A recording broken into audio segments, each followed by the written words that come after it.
Hi everyone, my name is Jake. I'm one of the therapeutic practitioners with the Foster Care Association of Victoria's Carer Assistance Program.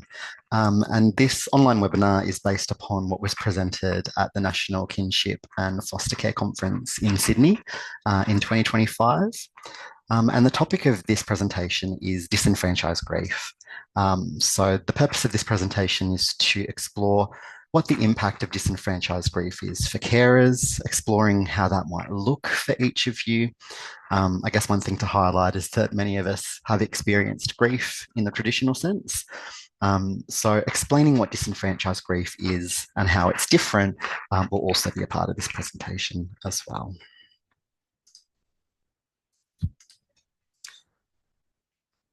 Um, the Foster Care Association of Victoria acknowledges the unceded sovereignty of the Bidjigal people of the Eora Nation, and that's where this presentation was initially conducted. We also acknowledge the continued connection to country, so including lands, cultural knowledges and their peoples, and pay our respects to elders past and present. As we begin, I just invite any non-Indigenous peoples to pause and reflect, I suppose, on the layers of grief that are carried through this country. So there's grief from dispossession, from erased histories, from voices that were not and still are not listened to. Just consider how grief can echo across generations, just as it does in our own families and in our own communities. So I just want to take this moment to remind all of us to listen deeply, to honour stories that were interrupted, and to recognise the resilience and the ongoing connection to country that continues today.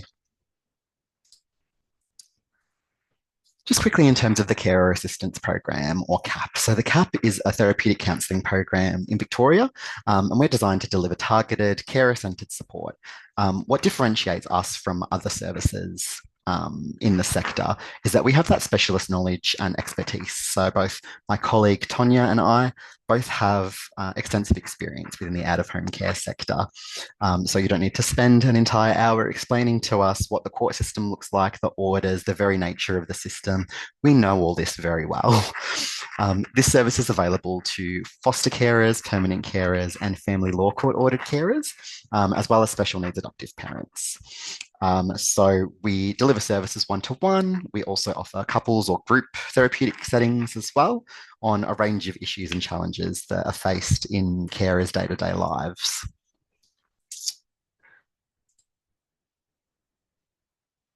So today's presentation, of course, explores disenfranchised grief, and grief itself can bring up a lot of strong emotions and personal reflections.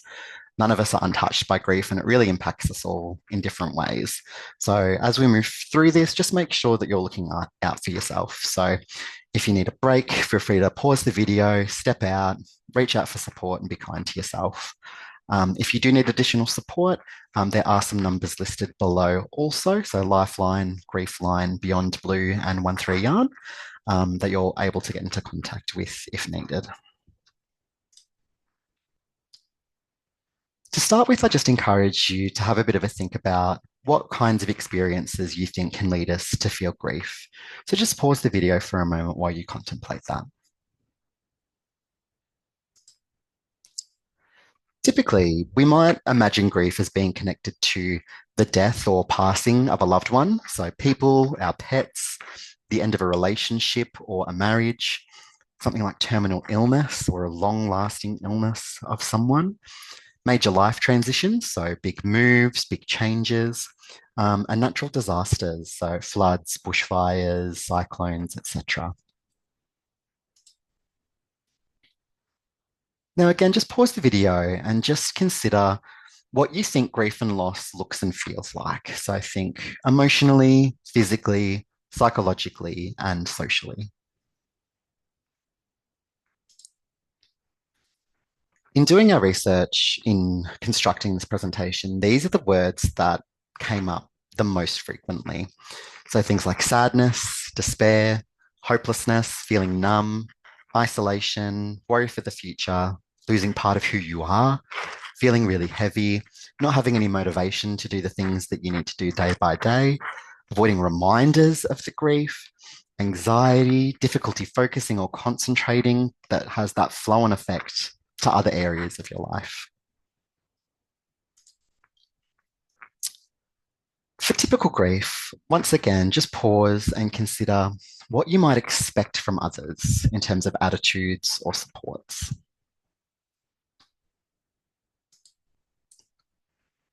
Typically, when someone is grieving, um, we have expectations about how the people around us provide support. So, for example, sympathy is often a really common experience from other people when you're experiencing grief, or collective mourning. If you're a family unit, all of you mourning together. Practical support. So, do you need me to go and get some grocery shopping? Do you need a coffee? Do you need a ride anywhere? Emotional support is that understanding and validation that this is really hard. Often with things like deaths or passings, there are rituals. There are formal events to celebrate someone's life or to commemorate someone's life. So funerals, sorry business, things of this nature. And the grief is openly discussed and acknowledged. The continuous bond with our loved ones is a focus. So, what I mean by continuous bonds is essentially how we remain connected with the person that we've lost. So, for example, my grandmother passed away a couple of years ago now, and she had this beautiful veggie garden in her backyard. And so one of the things that my father did to maintain that connection with her was to go and maintain that veggie garden and her lawns and all those sorts of things. And that was how he maintained a bit of a continuous bond.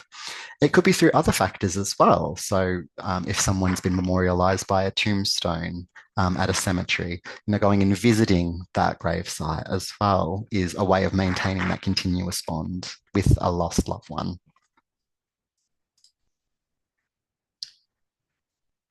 Disenfranchised grief is quite different. It's the opposite in a lot of ways compared to traditional grief. Um, Disenfranchised grief often isn't openly acknowledged. It can be quite hidden. So people might feel the need to hide it from their self or from other people who are minimizing the grief. They feel this urge and this need to hide their feelings. The grief might be minimized or diminished by others. Others might not view it as a loss or what was to be expected.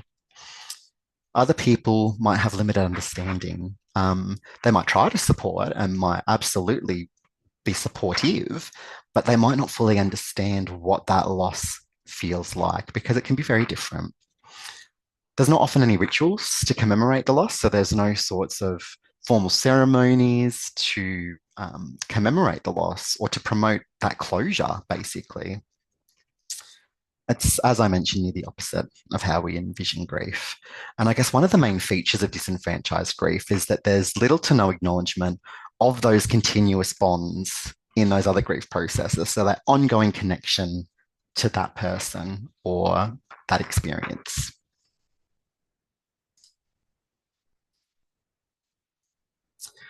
So, how does disenfranchised grief translate into the out of home care space? So, I'm sure that many carers can resonate with the idea that care arrangements ending are often treated as just part of the job and that there can be an expectation from the system to just get on with it. There's little formal acknowledgement of an ongoing connection to your foster child once they've left your care, and any attachment that you might have formed with the child as well. And often there's very limited understanding or insight as to the impacts of this grief and how this actually can manifest for carers. So you might hear things like, they're not your child. You knew it was temporary. You should be happy for them. They'll move on. And of course, we have another placement for you. Even the language in this space can be quite problematic, and those expectations around simply being ready to welcome another child into your home when you're grieving the loss of the one you were just caring for. So the word placement, for example, really diminishes the fact that it's a home. It's where children grow up. It's where they form bonds and belong. It implies really temporary accommodation, when in actuality, home care arrangements can last many years with deep emotional connections and attachments that are formed both for the child and for us. It focuses on logistics and safety from the system, but the reality of caring is about attachment, identity, family, hope. The system highlights in trainings that you need to embrace the child as your own and not to treat the child any differently, only to be told later on, now remember, they're not your children. The system has expectations of carers often to simply detach after a living arrangement ends. Yet they're expected to have loved, bonded, and nurtured the child as if they were their own. The system itself is built on professional distance, but the reality of care is built on connection and emotional investment. So you can see on the one side how there's the reality of the system or what the system messaging tends to be. And I'm not saying it's always the case, but on the other side, this is the reality of what many carers speak to us about and what many carers often really struggle with when a home care arrangement ends. The overarching message is that ultimately carers are asked to love like a parent, but let go like they're a professional. And that does not form part of any formal training, unfortunately. So, with disenfranchised grief, the question becomes when does it occur in out of home care? And I have four of the most common examples of when this occurs. So, relinquishment, reunification, sudden removal and allegations, and loss of accreditation. So, with relinquishment, you might hear things like, you initiated this process. Well, you made this decision. But the underlying message is that because you made this decision, you're actually not allowed to feel bad, sad, or guilty about it. When often the reality is that deciding to shift a child's care arrangements or their living arrangements is a hugely tough decision. It's often made with reference to the carer's own, your own physical, emotional, and psychological health, with reference to your biological family, your partner, your future. It can lead to these huge feelings of grief, sadness, and guilt. And there's often that knowledge that you don't know where the child will go next. Is it going to be a suitable environment for them? What will happen moving forward? But it's also a decision that carers may need to make to protect themselves or those that they love. Sudden removal and allegations. Now, this is often one of the most complex emotional experiences that is encountered within this role. So not only do you have the grief experience, you also have the intense and profound shock that comes along with receiving a notification. Whenever a child is suddenly removed, carers have described it like the child has been kidnapped, and it also results in a bit of ambiguous grief as well, because there's a whole lot of uncertainty around where the child's gone, how they're doing, what are they thinking at the moment? Do they think that I've abandoned them? Those are the sorts of things that we tend to hear from our end. There can also be feelings of isolation, ostracism, or judgment from your agency. Suddenly, all of those professional connections and supports that were there previously have since disappeared. And it kind of leaves you in the lurch a little bit, unfortunately. That's without saying the practical elements as well, because suddenly there's a child's room that needs to be packed up, their belongings need to be collected, not being able to say a proper goodbye, and often being cut off from any communication moving forward.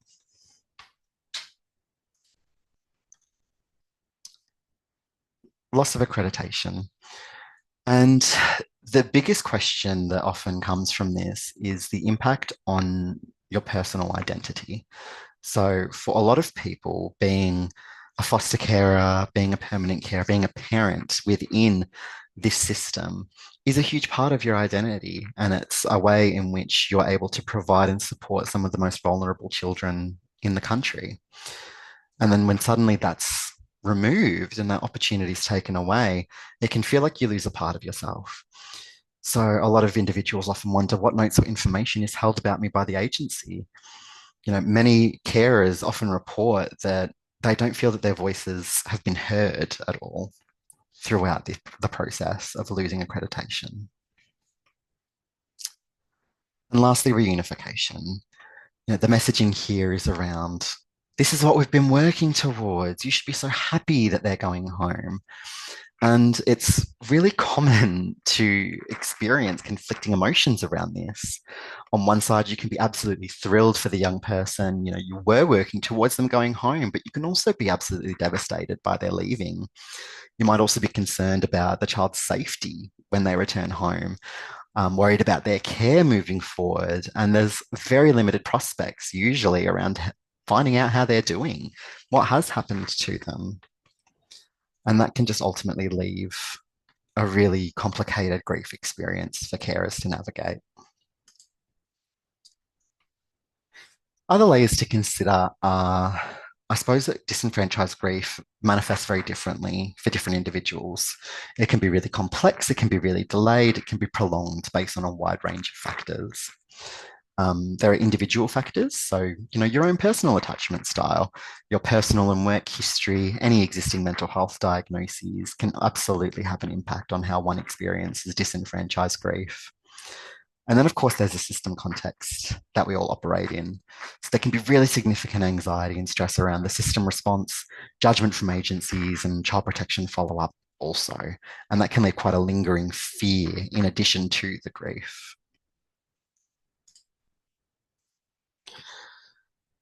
So, what have carers said of the impact of these experiences on their health and well-being? For physical and somatic symptoms, so carers often report lack of sleep, changes in their diet, so eating more or less, eating unhealthier or healthier than usual, having limited energy, being fatigued, high blood pressure, headaches, feeling unwell, tension and soreness, restlessness. Socially, carers often feel isolated. Others can really struggle to understand your experience. And again, not by lack of trying, oftentimes. People might often remove themselves and separate from others and withdraw due to feeling guilt or shame, or conversely, being directly advised by any number of people not to speak to anyone about this experience and not discuss it. And this also can represent a huge loss of network at times because suddenly you're not hearing from your agency. People have stepped back. There's a real disruption to those professional relationships that previously were so supportive. Spiritually, it can lead to a real crossroads about who you are, what this means for you, your family, your identity, and a real shift in your worldview about what is fair and what is just. Because I've heard from many a carer in relation to some of the decisions that are made that they feel that these were acutely unfair. And it really shakes one's view of the world when that happens. Carers often feel like they have failed in their role when things like this happen, or feeling complicit in a system that seems to harm rather than actually help and support the child. There's the psychological and emotional impact, which is probably one of the most significant. There's difficulties in focusing and concentrating, experiencing symptoms of depression, anxiety, and stress, intrusive thoughts, so those thoughts that pop into your mind that you can't shake, difficulties maintaining day-to-day tasks, so like household chores, employment, avoidance, avoiding any reminders of the young person, avoiding any reminders of the system, extreme emotional responses to things that ordinarily probably wouldn't have elicited that strong a reaction from you, and a decreased tolerance to stress. There's also thoughts of harming yourself, suicidal ideation, and self neglect. So it could be like not attending personal appointments, increased use of unhealthy coping mechanisms, or reliance on things like anxiety medication, alcohol, sleeping pills, things like that. And look, I encourage you, if you have had any thoughts of harming yourself, to please get in contact with an emergency services provider as needed, with the contact numbers that are provided both at the start and at the end of this presentation. In terms of what supports should be considered, grief and disenfranchised grief in particular has to really be acknowledged as a real and valid thing within this system. It's not a one size fits all approach either. Everyone navigates it and experiences it quite differently. System should be responsive to each carer's individual needs and what the loss might represent for them personally. Cultural differences should also be respected because there are many diverse ways culturally to express grief. So some people might grieve openly, some might grieve privately or spiritually. None of those are wrong at all, but these should also be considered in terms of how a carer may approach or present when managing grief. And recognizing that care arrangements are both professional and deeply, deeply human.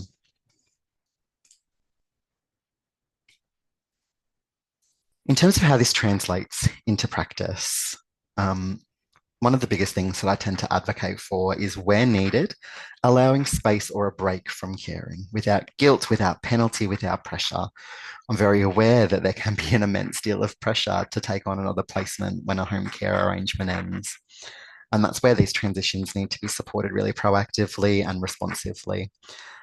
I'm also not opposed to carers taking a little bit of time to consider what they would like to do, because it is a deeply emotional experience. If you feel ready, that's not wrong. That's not a wrong thing at all, but making sure that you're still making an informed decision based upon your presentation and your current mental state. The system ideally should provide debriefing to carers and asking what they need rather than just assuming. So, do they need a break in communication? Do they need a break from thinking of the system entirely? Do they want more regular check ins? Do they need that additional support? One thing of real note is that bonds and attachments don't just stop. So, the question is around what's possible in this space. Is there capacity for ongoing contact or updates or redefining the relationship in a different capacity?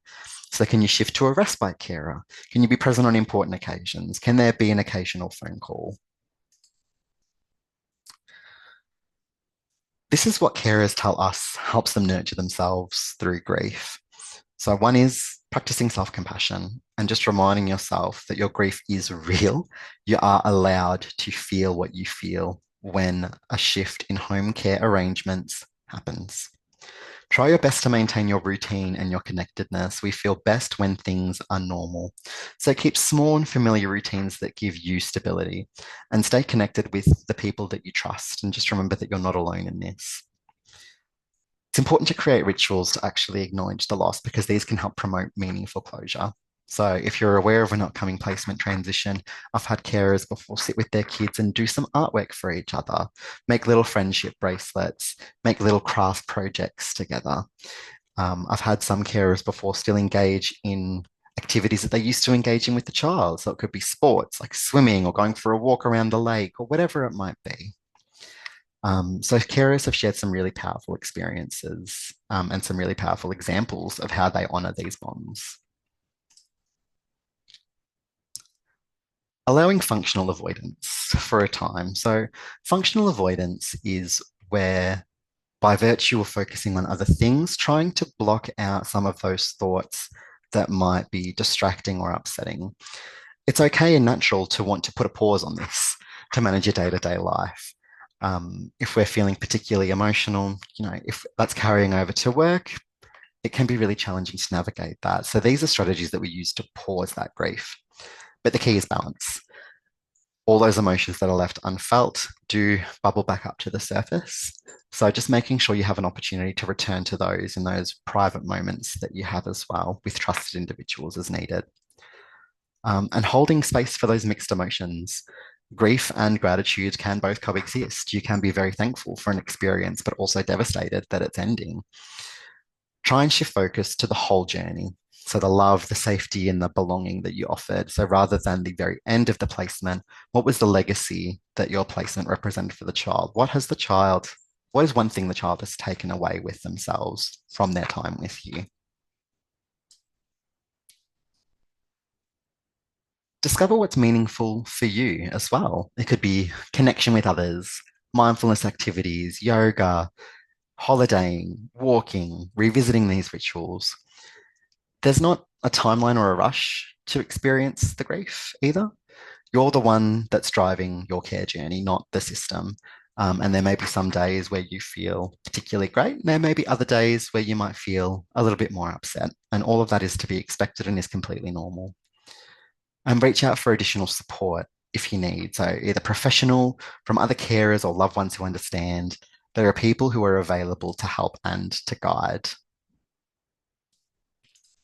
If you do have any questions or comments on this presentation, please feel free to get in touch. Our contact details are here for any Victorian-based carers, so foster carers, permanent carers, family law court ordered carers, or special needs adoptive carers. You are able to refer to the Carer Assistance Program. We do have an online referral form via the FCAV and PCA Families websites, or you're able to get into contact with us by the first two numbers on that list there. If you do need anything further, please feel free to get in contact. Contact Lifeline or Beyond Blue if you do need any immediate or urgent help, or of course your local emergency numbers or attend your local emergency department. On behalf of myself and Tonya, we'd like to thank you so much for the time that you've taken to watch this presentation. If you do have any questions, yeah, let us know. Take care, look after yourself. Bye.